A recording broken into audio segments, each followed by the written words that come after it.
도로 옆에 인접한 농촌 마을의 이장이 무서운 속도로 질주하는 자동차, 그 마을을 그렇게 지나가는 자동차들 때문에 골머리를 앓고 있었습니다.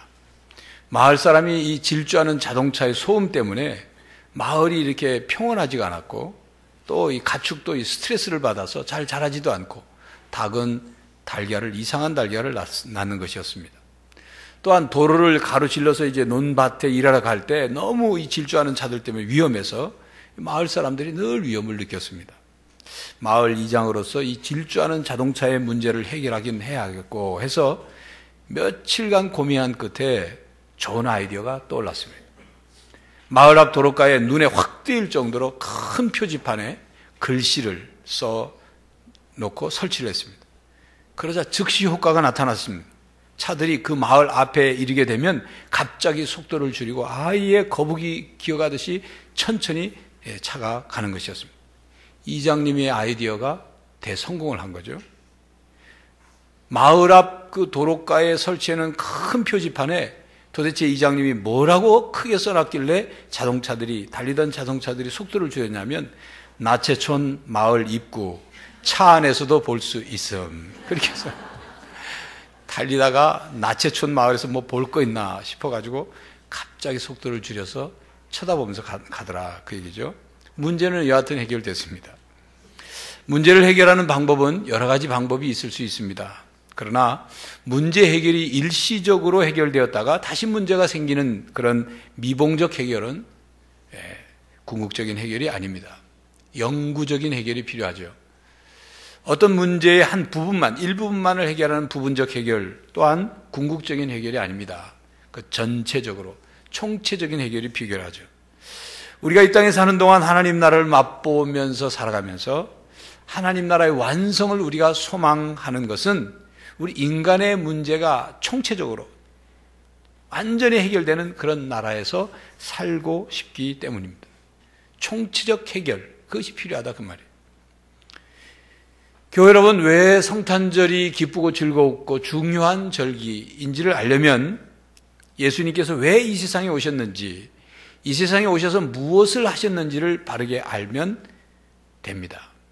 그리고 예수님께서 이 세상에 오셔서 하신 그 일을 믿음으로 받아들이고 누릴 때 성탄이 기쁘고 즐거운 성탄절이 되고, 성탄절을 기다리며 준비하는 우리 신앙의 유익을 가져오게 되죠. 그리고 이 세상을 심판하러 다시 오실 주님의 재림을 기다리는 그 재림신앙에 도움이 됩니다. 누구보다도 예수님을 잘 알았던 사람이 바로 예수님의 육신의 어머니 마리아입니다. 마리아는 성령에 의하여 또 이 예수님을 잉태했고, 그리고 예수님을 낳았습니다. 남자를 알지 못했던 때에 하나님의 능력에 의해서 하나님의 아들이 마리아의 몸을 빌어 탄생하실 것을 가브리엘 천사가 마리아에게 알려줬죠. 마리아는 상상할 수 없는 얘기를 듣게 된 겁니다.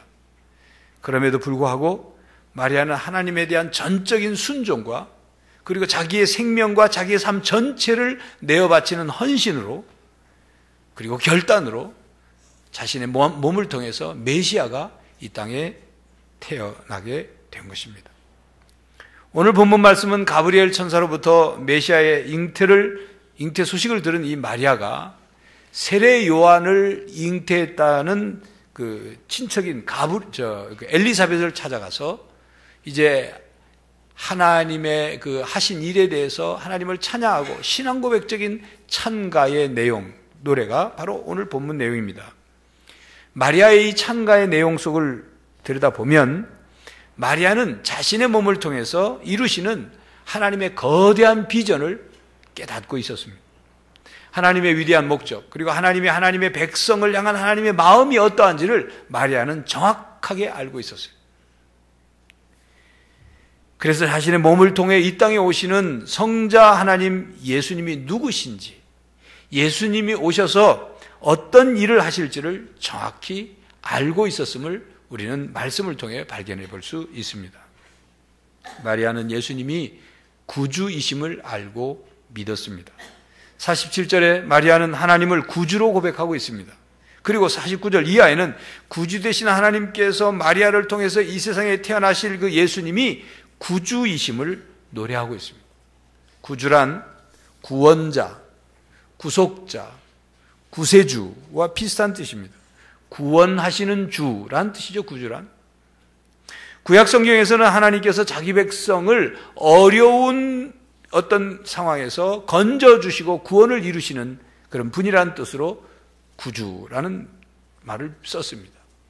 신약 성경에는 하나님을 가리켜서 구주라고도 했지만 대부분 예수님께서 바로 구주시라 그렇게 말씀하고 있습니다. 누가복음 2장 11절에 보면 천사가 들에서 양을 치던 목자에게 예수님의 탄생을 알려주면서 이렇게 말씀했죠. 오늘 다윗의 동네에 너희를 위하여 구주가 나셨으니 곧 그리스도 주시니라. 구주가 나셨다. 곧 그분이 그리스도 주시다. 구주는 곧 메시아 주시다. 이런 뜻이죠. 요한복음 4장에 보면 예수님께서 그 사마리아 성을 지나가시다가 수가성에 이르러서 그 우물가에 물을 길어온 사람과 대화를 하는 내용이 나오죠. 예수님과 대화를 나눈 그 여인이 예수님에 대해서 뭔가를 발견하고 자기 동네에 가서 자기가 메시아를 만났다. 가서 자기가 만난 대화 내용을 전하는. 그리고 이제 예수님이 수가성에 들어가서 이틀 동안을 그곳에 묵으시면서 수가성 사람들에게, 사마리아인들에게 하나님 말씀을 가르치셨습니다. 그랬더니 많은 사람들이 예수를 믿었습니다. 그리고 그 사람들이 예수님에 대해서 뭐라고 말하냐면 우리가 친히 듣고 그가 참으로 세상의 구주신 줄 알미라 그랬습니다. 그렇습니다. 예수님께서는 이 세상에 구주로 오셨습니다. 구주가 되셨습니다. 구주로서 이 세상에 오신 목적을 이루셨습니다. 하나님의 아들이신 예수님은 그냥 어느 날 하늘 세계에서 심심하니까 이 세상을 구경하러 오신 것이 아닙니다. 또는 하나님께서 하나님의 아들을 보내어서 이 땅에서 뭔 일이 벌어지고 있는지 가서 정탐하고 오라. 그래서 보내신 것이 아닙니다. 성부 하나님께서 성자 하나님을 이 세상에 보내신 것은 이 세상을 구원하도록 보내신 거예요. 요한복음 3장 16절 17절 말씀 잘 알죠? 하나님이 세상을 이처럼 사랑하사 독생자를 주셨으니 이는 그를 믿는 자마다 멸망치 않고 영생을 얻게 하려 하심이라. 하나님이 그 아들을 세상에 보내신 것은 세상을 심판하려 하심이 아니요 그로 말미암아 세상이 구원을 받게 하려 하심이라. 그러므로 예수님은 세상을 구원하시는 구주이십니다. 구세주. 세상을 구하시는 주. 그 뜻이죠. 예수님을 구주로 고백하는 사람은 구원을 받습니다. 예수님께서 세상을 구원하시는 분이시고 나도 그 예수님을 믿음으로 구원을 받을 수 있다는 이 믿음을 갖게 되면, 그래서 예수님은 구주이십니다 라고 마음으로 믿고 입으로 시인하게 되면 구원을 받는 거예요. 이 신앙을 아주 간단하게 집약한 신앙 고백이 있는데 초대교회 교인들이 그 고백을 했습니다. 바로 물고기 그림이죠. 예수 그리스도 하나님의 아들 구세주. 헬라어로 예수 그리스도 하나님의 아들 구세주라는 단어의 헬라어 첫 글자, 첫 스펠링을 따가지고 모으면 그 단어를 모으면 익수스라는 물고기라는 뜻의 단어가 됩니다. 그래서 초대교인들이 핍박과 박해 중에 자신들이 크리스찬인 것을 드러낼 수 없으니까 얘기를 하다가 땅바닥에다가 물고기 그림을 그리면 상대방이 그 뜻을 알고 같이 물고기를 그리면 저 사람도 예수 그리스도가 하나님의 아들이시고 구세주라는 사실을 믿는 사람이구나. 서로 통하게 됩니다. 이 물고기 그림을 통해서 예수 그리스도는 하나님의 아들이시고 구세주이십니다. 구주이십니다라는 신앙 고백이 이루어지는 거죠. 한번 따라하겠습니다. 예수 그리스도 하나님의 아들 구세주. 다시 한번 따라하겠습니다. 예수 그리스도 하나님의 아들 구세주. 이 짧은 고백 속에 예수님은 하나님의 아들이시고 구세주이십니다 라는 신앙 고백이 담겨져 있습니다. 영국의 옥스퍼드 대학이나 캠브리지 대학에서 학생들을 가르치고 우리 금세기의 위대한 그리스도인, 평신도로서의 그리스도인인 C.S. 루이스라는 분이 캠브리지 대학 채플에서 한 번은 예수의 구주되심이라는 주제로 설교를 했습니다. 설교가 끝난 뒤에 한 학생이 C.S. 루이스에게 이런 말을 했습니다. 만약 오늘 선생님께서 예수는 본받아야 할 위대한 스승이라고 말했다면 우리 모두는 선생님께 박수를 보냈을 것입니다. 그런데 선생님은 예수는 구세주라는 아주 캐캐묵은 기독교 교리를 얘기했기 때문에 우리는 어떤 반응도 보이지 않는 것입니다. 그때 C.S. 루이스가 그 학생에게 이런 반문했습니다. 자네는 정말 예수가 완벽한 삶의 모델이라고 생각하는가? 그랬더니 그 학생이 그럼요. 당연하지요. 그러면 이 완벽한 모델이신 예수를 따라가는 것이 그만큼 중요하다고 그렇게 믿는가? 그랬더니 그 학생이 그렇지요. 라고 또 묻습니다. 그러면 자네에게 묻겠네.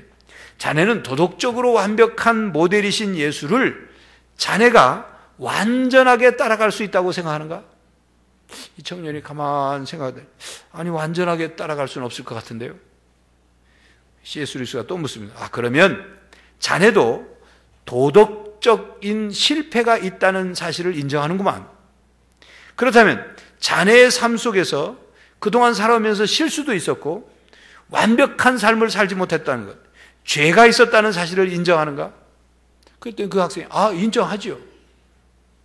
C.S. 루이스가 또 얘기합니다. 그렇다면 자네에게 필요한 것은 도덕적 모델로서의 예수가 아니라 바로 도덕적 실패와 죄에서부터 자네를 구원해 줄 구주이신 예수가 필요하다네.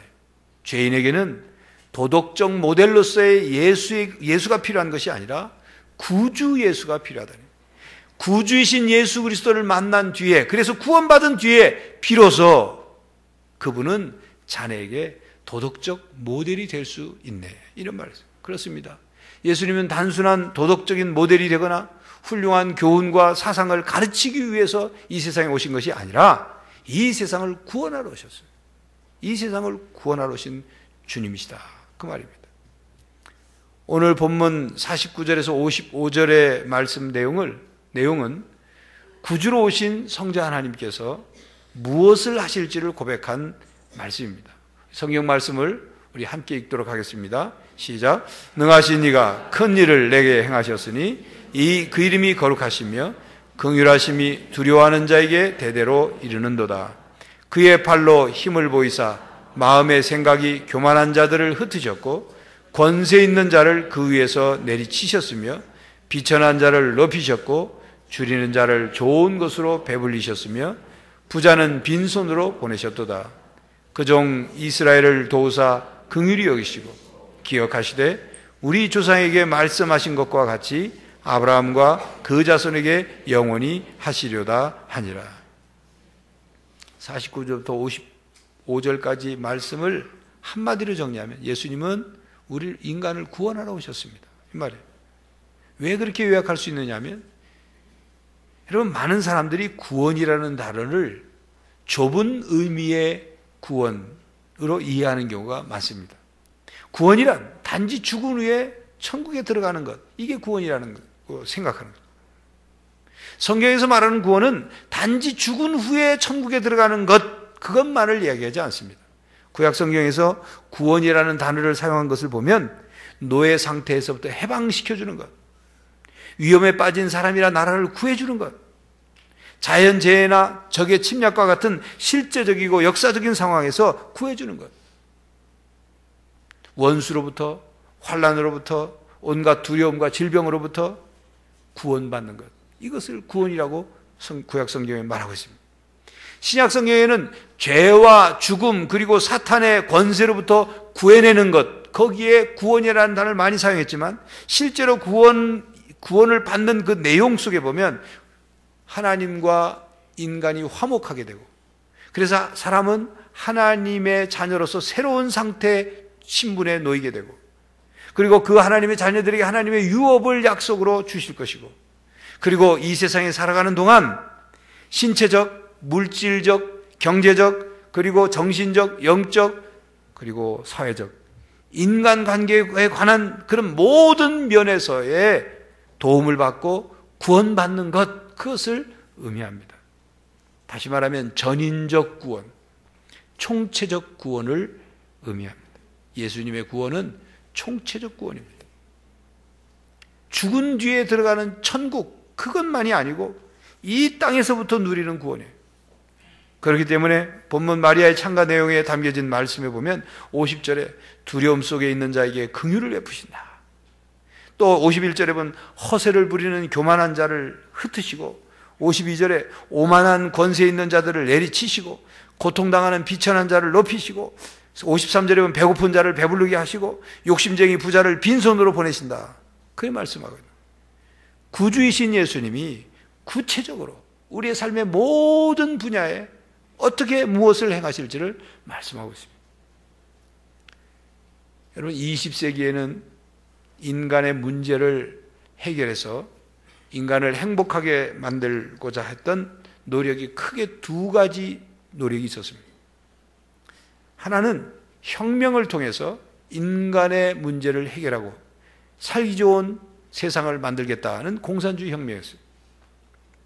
이 공산주의 혁명은 특별히 오늘 53절에 있는 것처럼 배고픈 사람에게 배부르게 해주고 욕심장이 부자 거를 빼앗아서 공평하게 나누면 이 세상이 살기 좋은 세상이 될 거라고 공산주의 혁명가들은 주장을 했어요. 그런데 21세기가 채 되기도 전에 공산주의는 휴지 조각처럼 내버려진 이데올로기가 되었죠. 실패한 이데올로기. 왜냐하면 하나님 없는 사상, 유물론적인 사상, 그게 얼마나 우스꽝스럽고 앞뒤가 안 맞는 불완전한 사상인지를 여실히 드러냈던 것입니다. 또 한 가지 20세기로부터 지금까지도 이루어지는 또 한 가지 인간 세상을 인간의 문제를 해결하고 살기 좋은 나라로 만들고자 했던 노력은 바로 과학, 기술, 문화 발전주의 이데올로기입니다. 과학과 기술과 의학과 문화를 발달시키면 인간이 살기 좋은 세상에서 살 수 있게 된다는 이데올로기예요. 여러분, 사실 오늘날 우리가 사는 세상은 놀라울이 많지, 어떤 역사적 유래를 찾아볼 수 없을 만큼 과학과 기술과 의학과 문화가 발달했습니다. 그래서 상당히 많은 인간의 문제를 해결했습니다. 발전된 세상을 만들어가고 있습니다. 과학은 발달할 대로 발달해서 이제는 지구 안의 문제만이 아니라 우주까지도 연구하게 되었습니다. 기술도 발전해서 인간의 삶의 질을 높이기 때문에 이제는 청소도, 예전에는 걸레를 빨아서 청소하는 게 아니라 로봇, 지가 알아서 돌아다니면서 청소를 하는 그런 것도 만들었어요. 인간이 참으로 편안하고 더 높은 질의 삶을 살 수 있도록 과학 기술이 발달하고 있어요. 의학도 발전해서 인간의 수명을 점점 더 연장시키고 있습니다. 여러분, 앞으로 100살 이상 사는 것 어려운 일이 아니라고 합니다. 문화도 발전해서 인간의 삶의 질을 더 풍성하게 해주겠다고, 아주 다양한 문화를 체험할 수 있겠어요. 그러나 그 발전의 이면에는 어떤 현상이 벌어지고 있습니까? 과학과 기술의 발전을 이루기 위해서 파괴된 자연이 다시금 우리에게 재앙으로 돌려주고 있습니다. 아직도 의학이 규명하지 못하고 치료 방법도 알지 못하는 병들이 얼마나 많은지 모릅니다. 문화, 사상의 진보를 이루었다고 하지만 요즘 세상에서 벌어지고 있는 끔찍한 사건, 끔찍한 사고, 끔찍한 범죄들, 끔찍한 문화의 현상들은 도대체 어떻게 된 것입니까? 계속 증가하는 정신질환, 계속 늘어나는 자살, 폐륜적인 범죄, 그리고 인간다움을 상실한 사회 현상은 과학의 발전으로, 기술의 발전으로, 의학의 발전으로, 문화의 발전으로 해결됐다고 말할 수 있습니까? 하나님 없는 과학, 하나님 없는 기술, 하나님 없는 의학, 하나님 없는 문화의 발전은 재앙을 가져올 뿐입니다. 인간을 위한 노력이라고 하지만 이것은 양날의 칼처럼 우리들에게 악한 것으로 되돌아올 수 있다는 거예요. 근본적인 문제를 해결하지 않고서는 현상적인 문제 해결은 궁극적인 해결이 아니에요. 근본적인 문제를 해결하지 않고 아무리 과학과 기술과 의학과 문화를 발달시켜도 인간의 삶의 내용은 행복할 수 없다는 거죠. 인간의 죄의 문제를 해결해야 합니다. 인간의 죄성, 인간의 타락한 본성이 회복되지 않는 한 세상은 더욱 더럽고 그리고 악하고 끔찍한 세상이 될 것입니다. 구원자이신 예수님은 우리를 해방시키기 위해 오셨어요. 죄로부터 해방하고 죄책감으로부터 해방하고 우리가 무엇인가 노예로 종으로 살던 우리를 그것에서 빼내도록 각종 중독으로부터 해방될 수 있도록 그래서 진정한 자유인으로서 진정한 인간의 본성이 회복된 존재로 살아가도록 주님은 도우시는 분입니다. 구원자이신 예수님은 우리를 욕망의 늪에서 건져주십니다. 욕심이 잉태한 즉 죄를 낳고 죄가 장성한 즉 사망을 낳습니다. 자신의 육체의 욕망을 따라 살아가는 것, 이것은 하나님 앞에 죄일 뿐만 아니라 자신의 육체의 욕망 따라 사는 그 결과는 결국 서로에게 죄를 범하고 서로에게 불행을 가져오는 결과를 맞습니다. 탐욕의 욕망, 정욕의 욕망, 쾌락의 욕망, 소유의 욕망, 그 늪에 빠져 있기 때문에 그 늪에 점점 빠져들어가고 있기 때문에 인간의 근본적인 문제가 해결되지 않는 거예요. 사망과 진노와 험으로 그 삶이 끝나는 것입니다. 예수님은 이 세상에 오셔서 우리가 욕망의 늪, 사망의 늪에서 빠져 죽어가지 않도록 예수님의 그 구원의 손을 잡는 사람마다 구원해 주시는 것입니다. 구원자이신 예수님은 우리를 불행의 늪에서 건져주십니다. 우리를 불행케 하는, 불행이라고 느끼게 하는 모든 부정적인 감정 뿐만 아니라 부정적인 요인으로부터 우리를 건져주십니다. 나는 가수다라는 프로그램을 통해서 몇 번 노래 부른 것으로 인해서 많은 시청자들로부터 관심을 받고 그 노래 실력이 인정받은 임재범이라는 가수가 있습니다. 아주 노래를 잘 부르는 가수죠. 오래전 설교 중에 윤복희 씨가 부른 여러분이라는 곡을 이 임재범이라는 가수가 부르는 모습을 동영상을 보셨을 텐데 바로 그 남자 가수예요. 근데 그가 1990년대 후반에 아무런 이유 없이 불안이 엄습해왔고 그에게 매일 죽음만을 생각했다고 합니다. 한겨울에도 난방을 하지 않고 그 냉골에 자신을 방치한 거예요. 그냥 죽고 싶으니까 냉골에 방치를. 심각한 생활고도 그를 절망의 구렁텅이로 몰아넣었습니다. 전기료를 낼 돈이 없어서 밤에는 모두 전원을 내리고 잠을 자고 수도세를 아끼기 위해서 씻지 않고 살고 그야말로 폐인처럼 생활해야 했습니다. 그런데 그러던 중 그의 아내가 그의 곁에 둔 성경책을 접하고 그가 읽기 시작했어요. 그리고 성경 말씀을 통해서 차차 우울증을 극복할 수 있게 됐습니다. 그는 말하기를 자신의 아내가 시키는 대로 따르니까 결국 하나님의 평안이 자기의 마음속에 들어오게 되고 경험하게 되었다고 고백합니다. 하루 종일 성경을 읽으며 하나님 말씀에 푹 빠져 살았고 하나님을 향한 믿음이 우울증에서 벗어날 수 있었다고 고백했습니다. 그는 한때 불교나 다른 이상한 종교에 심취했던 것이 있었습니다. 하지만 결국 주님을 통해서 하나님의 품으로 돌아왔습니다. 그는 지난 6월 자신의 콘서트에서 자신을 기독교인이라고 소개하며 아직 신앙은 부족하지만 하나님을 섬기고 있는 중이라고 그 모였던 1만여 관객들에게 공개를 했습니다.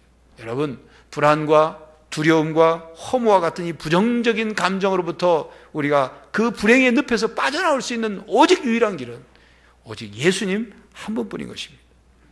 여러분, 예수님은 우리를 불행의 늪에서 건져주십니다.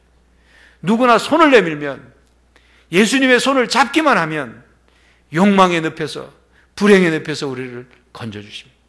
예수님은 우리를 구해주시기에 오셨습니다. 예수님께 손을 내밀어 잡기만 하면 우리가 구원을 받을 수 있습니다. 구원자이신 예수님은 우리를 감옥에서부터 꺼내주십니다. 교회 여러분, 이 세상에 어떤 사람이든지 감옥에서 살고 싶은 사람은 없어요. 유치장이든 감호소든 교도소든 어느 곳에서 살고 싶은 사람은 없습니다. 그런데 그런 눈에 보이는 감옥에서 뿐만이 아니라 눈에 보이지 않는 감옥 속에서 갇혀 살아가는 사람들이 있어요. 우리를 가두어두는 첫 번째 감옥은 자기중심입니다. 자기중심이라는 감옥이에요. 자기중심적인 사랑의 감옥. 자기 중심 속에 갇혀있는 그 감옥 속에서 우리가 빠져나올 수 있도록 예수님이 우리를 꺼내주시는 거예요. 이것이 예수님의 구원의 중요한 내용입니다. 우리가 예수님을 구주로 고백하고 또 예수님을 주인으로 모시고 산다는 것은 내가 그동안에는 내가 나의 주인으로 내가 나를 다스리고 주관하고 살았지만 이제는 내가 나의 주인이 아니라 예수님이 나의 주인이신 것. 그래서 그 주인이신 예수님을 믿고 따르는 것, 순종하는 것.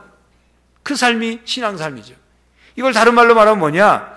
나라는 내 감옥에 갇혀있던 내가 그곳에서 나와서 주님을 주인으로 모시고 그 자기중심의 감옥에서 빠져나오는 것을 의미하는 겁니다. 우리가 예수님을 믿음으로 제일 먼저 빠져나와야 하는 감옥은 자기중심이라는 감옥이에요. 한상복 씨가 쓴 배려라는 책이 있습니다. 그 책에서는 책 제목처럼 배려에 대한 주제를 가지고 아주 재미있게 책을 쓰고 있는데 그 책에서는 아스퍼거 신드롬이라는 말을 합니다. 아스퍼거 증후군이라는 거죠. 이 아스퍼거 증후군은 1944년 오스트리아의 의사 한스 아스퍼거가 처음 발표했기 때문에 그 이름을 따서 이름을 붙였습니다. 원인은 밝혀지지 않지만 유전적 원인에 의해서 아스퍼거 증후군이 생긴다. 뭐 그런 내용입니다. 근데 아스퍼거 증후군이 뭐냐면 여러분 자폐증이라는 말 들어보셨죠? 자폐 그동안엔 아스퍼거 증후군도 다 자폐인 줄 알았는데 자폐와 아스퍼거 증후군은 조금 구별된다 그 얘기입니다. 이 발달장애 자폐증을 앓는 어린아이는 자기 세계에 갇혀가지고 말이나 지능도 많이 발달하지 않고 사회활동을 제대로 못합니다. 그런데 이 아스퍼거 증후군은 지능이나 언어는 사용해서 발달해요. 그런데 자기 세계에 갇혀서 생활하는 거예요. 영화 그 레인맨의 더스틴 호프만이 열연했던 그 모습이 그 아스퍼거 증후군이에요. 그런데 이 배려라는 책에서 이 한상복 씨는 그 아스퍼거 증후군이라는 말을 사용해서 소셜 아스퍼거, 그러니까 그래서 그 사람이 말을 만들었는데 사스퍼거라는 단어를 만들어냈어요. 소셜 아스퍼거. 이 아스퍼거 증후군인 사람은 성격은 좀 괴팍하지만 남들을 해치지는 않아요. 남들을 해치지 않아요. 그런데 이 사스퍼거, 소셜 아스퍼거는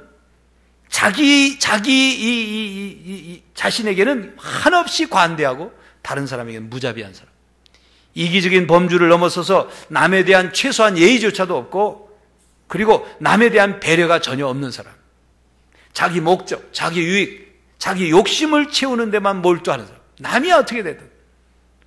그런 사람을 사스퍼거라고 정의를 해서 얘기하고 있습니다. 여러분 예를 들어서 운전을 하다 보면 이 사스퍼거들을 좀 만납니다. 자기 자동차만 자기만 좋으면 돼요. 남들이 깜짝 놀래든 위험을 느끼든 어쩌든 자기만 이 사스퍼거들. 그런데 여러분 이 사스퍼거인 우리 인간의 모습이 인간이 예수님을 만나야 돼요. 예수님을 만나서 그 자기 안에 갇혀진 감옥에서 빠져나와야 되는 거예요.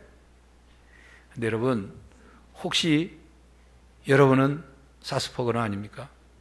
오늘날 한국교회가 사회로부터 비판을 받고 조롱을 당하는 것은 바로 그리스도인들이 사스퍼거로 살아가고 있기 때문이에요.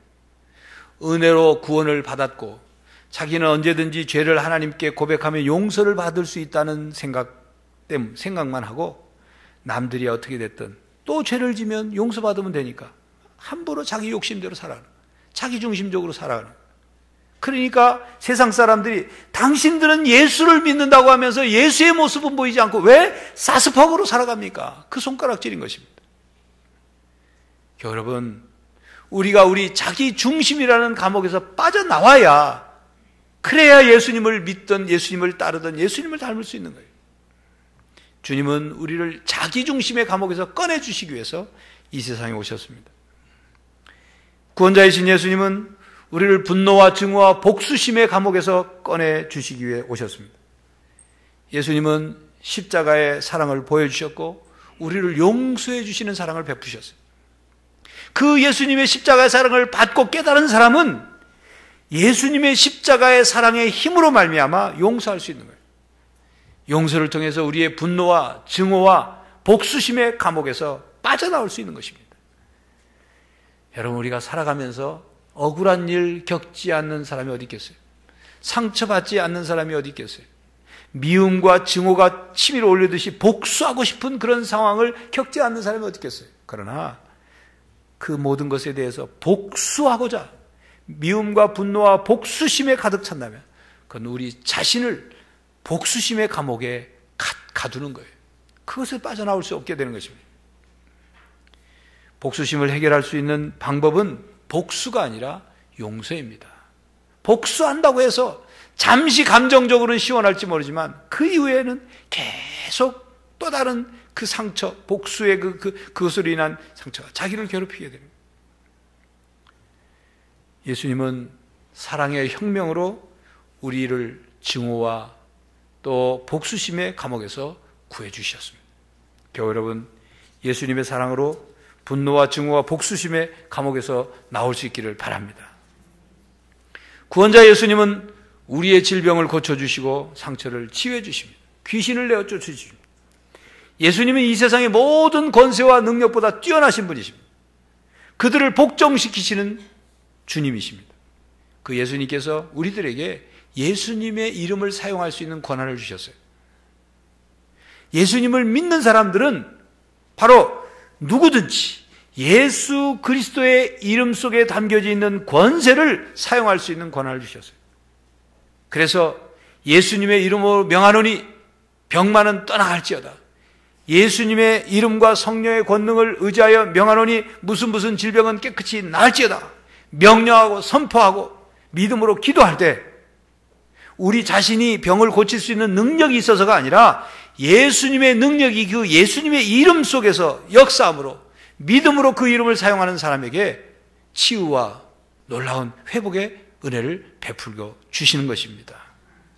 예수님은 하나님의 자녀들이 고통 속에 사는 것을 원치 않으세요. 긍휼을 베푸시기 원하세요. 그러므로 우리를 치유해 주시는 그 구원의 은혜를 받아 누리는 성도들이 되시기를 바랍니다. 예수님의 구원은 사실 지금까지 말씀드린 이런 것만이 전부가 아닙니다. 총체적인 구원을 이루는 거예요. 예수님께서 우리들에게 총체적인 구원을 이루어 주시는 것은 우리를 인간답게 살도록 하기 위해서요. 우리 인간의 문제를 해결하여 인간답게 살게 하기 위해서. 성경 말씀에 보면 우리가 이 세상을 살아가는 동안 온전한 사람을 이루라 말씀하죠. 또 어느 곳에는 그리스도의 장성한 분량에 충만한 데까지 이르라 말씀하죠. 그리스도의 형상이 이루어지라 말씀하죠. 예수님의 마음을 품으라 말씀하죠. 거룩한 사람, 거룩한 하나님의 백성이 되라 말씀하죠. 이 말씀의 모든 궁극적인 그 내용을 들여다보면 하나님이 창조하신 본래의 인간 모습으로 회복되어 살아가라 그 말이에요.